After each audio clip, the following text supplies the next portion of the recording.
Dans une maison intelligente appelée Smart Home, tous les appareils électroniques sont reliés et peuvent être réglés de manière centralisée.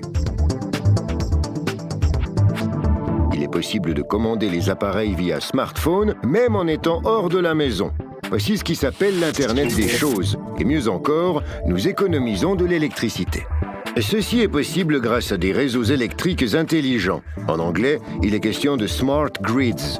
Outre du courant, ils transmettent des informations importantes.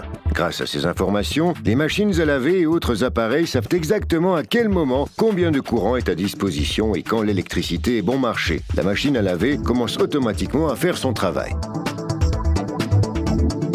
Le potentiel d'économie d'électricité est particulièrement grand dans les immeubles de bureaux. Le Prime Tower à Zurich est un bon exemple.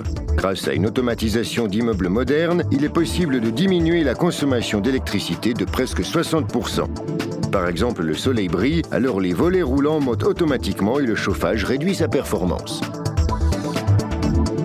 Il est prévu à l'avenir d'exploiter encore plus d'énergies renouvelables, comme par exemple l'énergie solaire ou éolienne. Malheureusement, ces énergies renouvelables ne sont pas à disposition 24 heures sur 24, mais seulement quand le soleil brille ou quand le vent souffle. Ceci complique l'alimentation en énergie renouvelable du réseau d'électricité, étant donné que ses capacités irrégulières causent des fluctuations dans le réseau électrique.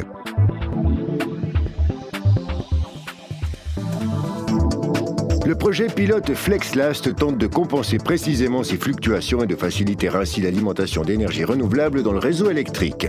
Le projet FlexLast permet l'exploitation des entrepôts frigorifiques de Migros à Neuendorf près de Soleure dès que le soleil brille ou que le vent souffle.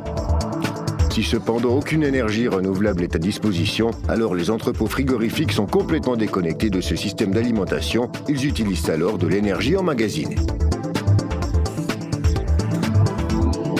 En plus de la possibilité de pouvoir mettre en place une communication des appareils électriques via Internet, il est aussi possible d'équiper ultérieurement des maisons et appareils électriques existants avec une puce afin qu'ils puissent communiquer via le réseau électrique. Cependant, cette solution est très coûteuse, ce qui est probablement la raison pour laquelle il existe encore très peu de maisons intelligentes appelées Smart Home.